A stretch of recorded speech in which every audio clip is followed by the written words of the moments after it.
Economic times நேயர்களுக்கு வணக்கம். என் பெயர் பிசி பாலாசிங். இந்த வீடியோவில் நம்ம எதை பற்றி பார்க்க போகிறோம் அப்படின்னா, நிறையா என்ஆர்ஐஸ் வந்து இப்போ பணத்தை வந்து இந்தியாவுக்கு அனுப்பலாமா, அதுக்கப்புறம் இந்தியாவில் வந்து இடம் வாங்கலாமா அப்படின்னு கேட்க ஆரம்பிச்சிருக்காங்க. குறிப்பாக இந்த மிடில் ஈஸ்டில் வார் வந்ததுக்கப்புறம் அங்கே இருக்கிறவங்க வந்து தன்னுடைய எதிர்காலத்தை வந்து எப்படி வந்து நிர்ணயம் செய்து கொள்ள வேண்டும், ஃபினான்ஷியல் எப்படி ஸ்டேபிளாக இருக்கணும் அப்படிங்கிறத சொல்லியிருக்காங்க. இன்ஃபேக்ட் அங்கே இருந்த ஒரு கிளைண்ட்லாம் வந்து பார்த்தீங்க அப்படின்னா, அந்த வாருக்கு முன்னாடி வந்து வீடு வாங்குவதை பற்றி அங்கேயே அபுதாபிலேயே வந்து வீடு வாங்குறதை பற்றி பேசிகிட்டு இருந்தாங்க.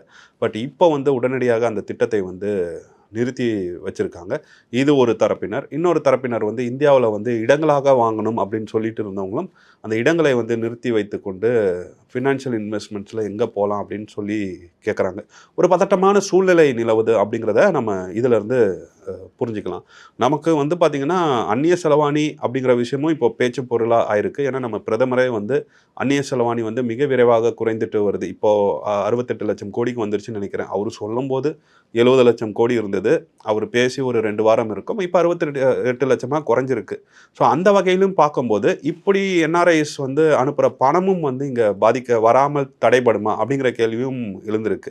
மிடில் ஈஸ்ட்லேருந்து இங்கே பணத்தை அனுப்பாமல் இருப்பாங்களா அப்படிங்கிறது ஒரு பார்வை. அதை தாண்டி மிடில் ஈஸ்டில் இருப்பவர்களுக்கு வேலை இழப்புகள் வருமா அப்படிங்கிற ஒரு பதட்டமும் இந்த நேரத்தில் வந்து வந்திருக்கு அப்படின்னு சொல்லலாம். பல்வேறு தரப்பில் வந்து ஒரு குழப்பமான சூழ்நிலை நிலவிட்டு தான் இருக்குது. ஒரு கஷ்டமான விஷயமாக தான் இருக்குது. யுஏஇலலாம் பெட்ரோலியம் ப்ராடக்டே வந்து பார்த்திங்கன்னா உங்களுக்கு வந்து அதிகமாக இருக்குது. ஒரு மடங்கு கிட்ட அதிகமாக இருக்குது அப்படின்னு சொல்லலாம். ஸோ இப்படி நம்மளை சுற்றி ஒரு குழப்பமான சூழ்நிலை இருக்கும்போது நாம் எந்த மாதிரியான ஒரு நிதி செயல் திட்டத்தை வகுத்து கொள்ள வேண்டும், என்ஆர்ஐஸ் குறிப்பாக. ஏன்னா அங்கே தான் பதட்டமான ஒரு சூழ்நிலை இருக்குது. ஸோ அவங்க எந்த மாதிரியான ஒரு திட்டத்தை வகுத்து கொள்ள வேண்டும் அப்படிங்கிறது தான் நம்ம இந்த வீடியோவில் வந்து பார்க்க போகிறோம். ஸோ அதுக்கு முன்னாடி சில விஷயங்களை பார்த்துடலாம். அந்நிய செலவாணி வந்து அங்கேருந்து வரலை அப்படின்னா உடனடியாக பாதிக்க போகிறது இந்தியா அப்படிங்கிறத தாண்டி குறிப்பாக கேரளா பாதிக்கும். ஏன்னா நமக்கே தெரியும், கேரளாவை சேர்ந்தவர்கள் பெரும்பகுதியினர் வந்து மத்திய கிழக்கு நாடுகளில் இருக்கிறாங்க. அதுக்கப்புறம் அந்த வரிசையில் பார்க்கும்போது தமிழ்நாடு, தெலுங்கானா, கர்நாடகா அப்படின்னு சதர்ன் ஸ்டேட்ஸ் தான் வந்து அதிகமாக பாதிக்கப்படும் அப்படிங்கிறதும் ஒரு குறிப்பான விஷயம். இதே மாநிலங்களை சேர்ந்தவர்கள் தான் மற்ற நாடுகள்லேயும் இருக்காங்க. கனடா, அமெரிக்கா, ஆஸ்திரேலியா போன்ற நாடுகள்லையும். ஸோ அங்கேருந்து வர்ற செலவாணிகளை கொண்டு கொஞ்சம் சரிசமம் பண்ணலாம் அப்படின்னாலுமே இழப்பு தான் அப்படிங்கிற விஷயத்தையும் நான் இந்த சிக்கலில் புரிந்து கொள்ள வேண்டும். முக்கியமாக ஒட்டுமொத்தமாக நம்ம நாட்டுக்கே வந்து பாதிப்பு அப்படிங்கும்போது குறிப்பிட்டு இந்த மாநிலங்களும் பாதிக்கப்படுகிறது அப்படிங்கிறதையும் நம்ம தெரிஞ்சுக்கணும். ஸோ இந்த நேரத்தில் நம்ம இந்த வீடியோ அப்படிங்கிறது அந்த என்ஆர்ஐக்களுக்கு ஒரு ஒரு ஒரு நிதி செயல் திட்டத்தை வகுப்பதற்காக தான் போடுறோம். ஸோ அதில் நம்ம குறிப்பிட்டு எதை பற்றி பேச போகிறோம் அப்படின்னா, நாம் ஃபஸ்ட்டு கம் ஃபஸ்ட் பணத்தை அங்கேருந்து கொண்டு வரலாமா, இந்தியாவுக்கு கொண்டு வரலாமா அப்படிங்கிற விஷயத்தை தான் பேச போகிறோம். நாம் அங்கே உங்களுடைய கரன்சிலேயே நீங்கள் அந்த பணத்தை வச்சுருந்தீங்க அப்படின்னா, சும்மா வச்சுருந்தாலே இப்போ இருக்கிற காலகட்டத்தில் வந்து பார்த்திங்கன்னா சராசரியாக வருடத்துக்கு உங்களுக்கு 4% 4.5% வந்து லாபம் தான் கிடைக்குது அப்படின்னு சொல்லலாம். நீங்கள் அதை வந்து ஐஎன்ஆராக மாற்றிட்டீங்க அப்படின்னா, நீங்கள் சும்மா பணமாகவே மாற்றினாலுமே வருடந்தோறும் 5.5% 4%ங்கிறது இழப்பாக நமக்கு வந்துட்டுருக்கு. நம்மளுடைய கரன்சி வேல்யூ வந்து அந்த அளவுக்கு குறைஞ்சிட்டு வருது. இதில் குறிப்பிட்டு சொல்லணும் அப்படின்னா, இதை வந்து நம்ம cannot take it for granted. இது இப்படி தான் வருடத்துக்கு 5% குறைஞ்சிட்டே வரும். நம்மளுடைய ரூபா மதிப்பு 96க்கு வந்துடுச்சு. 96லேருந்து அப்படியே 100 ரூபாய்க்கு போகும். 100 ரூபாலேருந்து 110 ரூபாய்க்கு போகும் அப்படின்னு நம்ம வந்து முடிவு செய்து விட முடியாது. ஏன்னா இந்திய அரசாங்கத்தோட மிக முக்கியமான பணிகளில் ஒன்று அப்படின்னு பார்த்தீங்கன்னா, ரூபாய் மதிப்பை வந்து தக்க வைத்து கொள்வது தான். அதுக்கு பல மெஷர்ஸ் வந்து எடுப்பாங்க. சும்மா அப்படியே விட்டுட மாட்டாங்க. அரசும் ஆர்பிஐயும் எல்லாரும் சேர்ந்து பல கடினமான முடிவுகளை எடுப்பார்கள். ஏன்னா இந்த ரூபா மதிப்பை வந்து நீங்கள் கீழே விட்டுட்டீங்க அப்படின்னா இது வந்து பல தாக்கத்தை வந்து ஏற்படுத்தும். பொருளாதார தாக்கம் அப்படிங்கிறது வந்து நம்ம சும்மா ரூபா மதிப்பில் மட்டும் பார்க்குற தாக்கம் கிடையாது. தினசரி வாழ்வை வந்து உங்களுக்கு பாதிக்கும். வேலை இழப்புகள் வரும், விலைவாசிகள் உயரும், உங்களுக்கு வந்து வீட்டில் உணவு பஞ்சம் கூட வரும். அந்த அளவுக்கு எக்ஸ்ட்ரீமுக்கு கூட போகும் அப்படிங்கிற அளவில் இதை புரிஞ்சுக்கோங்க. நான் ஒரு எக்ஸாம்பிளுக்காக சொல்கிறேன். இந்தியா இன்னும் அந்த நிலைக்கு வரலை. ஒரு எக்ஸாம்பிளுக்காக புரிஞ்சுக்கோங்க. ஸோ வந்து we cannot take it for granted. 96க்கு வந்து அதுக்கப்புறம் அதுலேருந்து 100 ரூபா போகணும் முடிவு கிடையாது. இன்ஃபேக்ட் பார்த்தீங்கன்னா 96 ரூபாவை தொட்டுட்டு அது மறுபடியும் 94 93க்கு போயிடுச்சு. ஒரு ரூபா மதிப்பு ஸ்ட்ரென்தன் ஆயிடுச்சு. ஸோ இவர்கள் அரசாங்கம் வந்து நடவடிக்கைகள் அந்த நடவடிக்கைகள் எப்படி இருக்கும் அப்படின்னா, மறுபடியும் மக்களுக்கு கடினமான ஒரு நடவடிக்கைகளாக தான் இருக்கும். பெட்ரோலியம் ப்ராடக்ட்டோட விலையை வந்து உயர்த்துவாங்க அப்படின்னு சொன்னோம். அதை உயர்த்திட்டு வராங்க. ரூ. 20 வரைக்கும் உயர்த்துவாங்கன்னு சொன்னோம். ஸோ அவங்க வாரந்தோறும் உயர்த்திட்டு வராங்க. வரிகளை வந்து கூட்டுவதற்கு வாய்ப்பு இருக்குது அப்படின்னு சொல்லலாம். சில தளர்வுகளையும் ஏற்படுத்துவாங்க. வரிகளை கூட்டுவாங்க அப்படின்னு சொல்லும்போது சில தளர்வுகளும் இருக்கும். அதில் குறிப்பிட்ட அவங்க சொல்கிற தளர்வை வந்து பேசிகிட்டு இருக்கிறது வந்து கேபிட்டல் கெயின்ஸ் டேக்ஸை வந்து நீங்கள் ரிமூவ் பண்ணணும் அப்படின்னு சொல்கிறாங்க.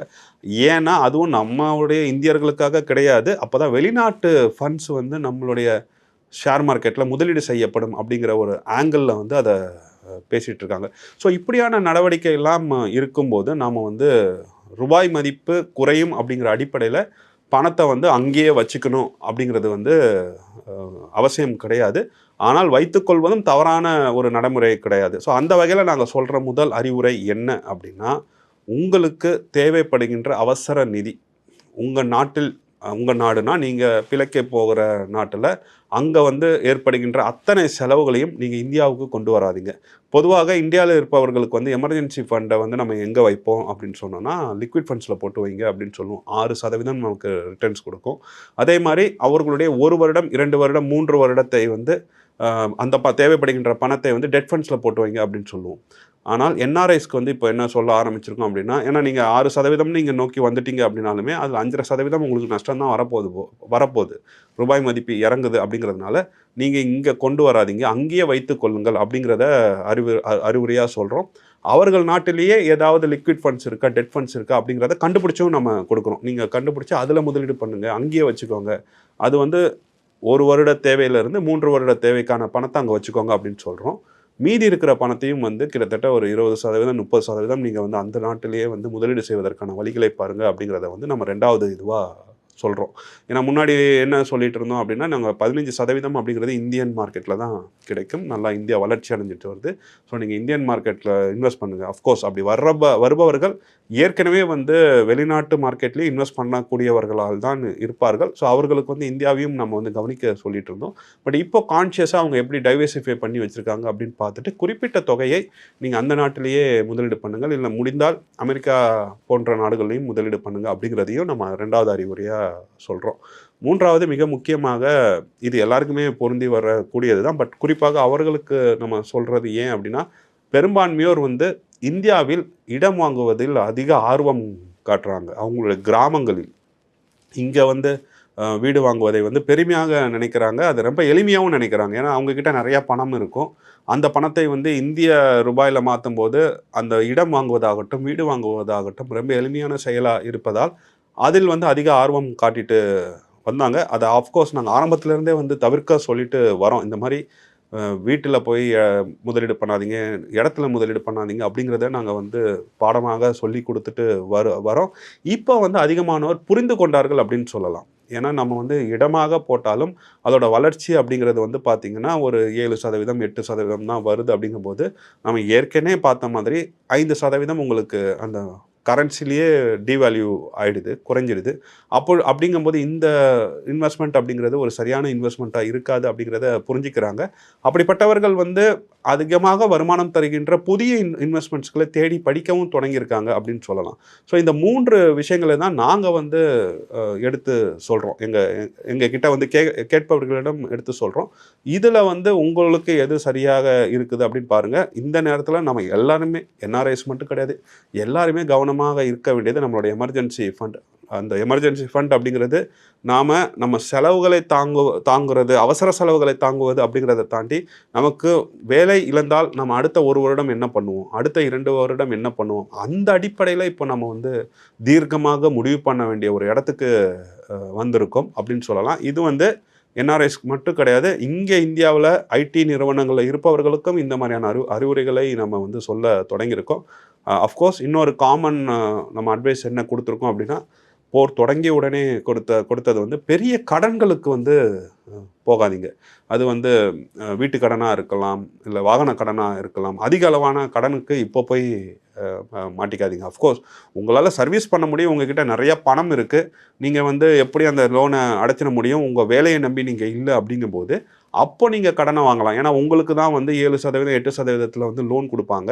அந்த 7% 8% லோனை வாங்கி நீங்கள் தொடர்ந்து பே பண்ணிகிட்டே இருந்தீங்க அப்படின்னா, மீதி பணத்தை நீங்கள் அதை மொத்தமாக கொடுத்து ஒரு பொருளை வாங்குற அந்த பணத்தை வந்து இன்வெஸ்ட் பண்ணி அதிக அளவில் லாபத்தை பெறலாம். இங்கே 7%க்கு வாங்கி அங்கே 15% பெறுங்க அப்படின்னு தான் நம்ம சொல்லிட்டு வரோம். பட் அப்படி இல்லை, நான் வந்து என்னுடைய சேலரியை தான் டிபெண்ட் பண்ணியிருக்கேன், எனக்கு ஒரு இன்கம் தான் இருக்குது அப்படிங்கும்போது தயவு செய்து எப்போதுமே லோன் வாங்காதீங்க. குறிப்பாக இந்த நேரத்தில் வந்து லோன் வாங்காதீங்க அப்படிங்கிற அறிவுரையும் நம்ம தொடர்ந்து சொல்லிட்டு வரோம். ஸோ குறிப்பிட்டு என்ஆர்ஐஸ்க்கு சில விஷயங்கள் சொல்லணும்னு ஆசைப்பட்டோம். அதில் இந்த 3 விஷயம் ப்ளஸ் 1 4 போனஸாக வச்சுக்கலாம். இதில் உங்களுக்கு வந்து எது ஏற்புடையது அப்படின்னு சொல்லுங்கள். இதில் ஏதாவது கேள்விகள் இல்லை வேறு எதாவது பற்றி பேசணுமா அப்படிங்கிறதையும் நீங்கள் வந்து கமெண்ட்ஸில் சொல்லுங்கள். நம்ம தொடர்ந்து உங்களுக்கும் அக்கறையுடன் வீடியோக்களை போடுகிறோம். நன்றி.